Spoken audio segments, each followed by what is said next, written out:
While on a stop in Mosul, Iraq, Sean got a chance to speak candidly with some of America's bravest. And you guys see it a lot more than I do, is that the price is really high. You know, when you see one of your buddies that's injured in the course of his daily work, you know, then you know what price has been paid. You know? But we're trying to change people's mindset that had this mindset for 30 years. We've only been here 3 years. It's going to take a lot longer. I mean, we're still in Japan, Germany, Kosovo, Yugoslavia, Bosnia. We're in over 160 countries, the U.S. military is. We're not pulling out of here anytime soon. Let me ask you a question.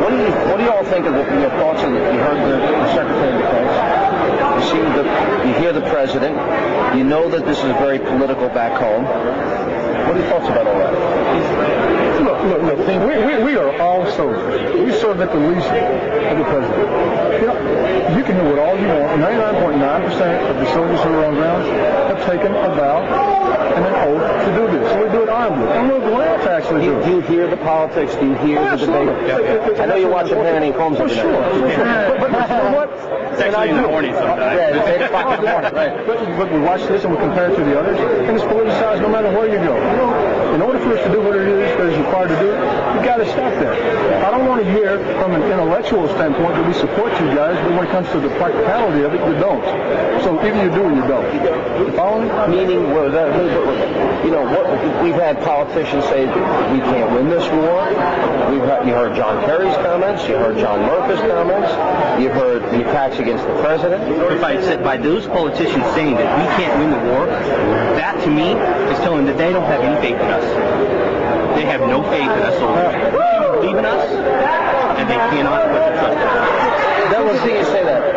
Are we saying, those that say you can't win, are they saying that the United States of America, that if we put the time, money, energy, resources, and focus on winning, we couldn't? I don't believe that for a second. I'll tell you what, it's a political issue, isn't it? Oh, absolutely. We can win, but the politicians can lose. It's the sergeants and the lieutenants that are here fighting that are going to win this thing.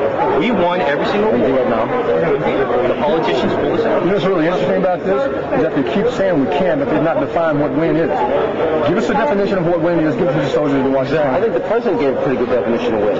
I agree. The Iraqis be able to sustain themselves, protect themselves. I don't think we'll be able to claim a victory until years after we're gone. It'll be how Iraq turns out after we've pulled out. The Iraqis have taken over, and they're led by their own chosen leadership, and how their army and security forces stand up. And we won't know for years. And this was exactly my first question. It's a time issue. The American public or whoever says you can't win the war, they can't win the war at the time that they want.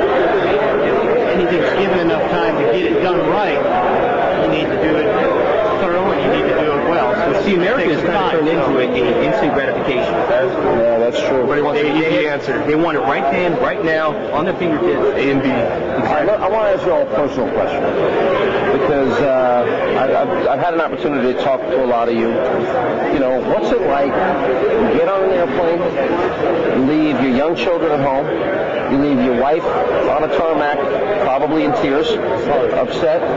Who said it's hard? It's hard. You know you're going to be here a year. You know that some kids come back with severe injuries, some don't come back at all. What's that like? What is the psychological process? It's hard. It's hard. I got two boys. I got a 15-year-old and a 14-year-old. I need to be in their life more than anything right now because of their age. And you're here. I'm here. You know what? I don't mind being here. That's what I got to do. But still, it's hard on these kids. I'm older than most of these kids. Okay, I'm 50 years older, better looking. I'm smart. Those kids are leaving these babies. It's tough. It's tough on the families. And I'm here for 3 days, and I'm leaving, and my wife's like, first thing, did you check the insurance? No, I'm only kidding. But you know, it's really tough on the kids, and these kids are doing it outstanding. But I was thinking about all of you, and I've had conversations, and you guys are here for a year. You're away from your families, you're away from your friends, you're away from your kids, and then you have the added burden and responsibility of avoiding IEDs when you're out on the road. That's pretty tough. Sean, I think most of us look at it, and mortars coming in, that too. I mean, I think most of us look at it. This is not a job. in any way, shape, or form, this is not a job. This is a lifestyle. And we choose this type of lifestyle. Knowing the danger. Isn't that the definition of bravery and sacrifice? Mm-hmm. And you do it because why? Because I want my children and everybody else that lives in America to have the same freedoms that I have. And that's what our fathers had. That's what our fathers did, isn't it? When our father signed up after Pearl Harbor, that's sort of what, they sort of gave us the gift. We're just passing it on. Isn't this sort of, if you look at that generational challenge, the World War II generation, we always say they're the greatest generation, isn't this our generation's real pivotal moment? And then isn't there some risk now that it's been so politicized that we miss this opportunity?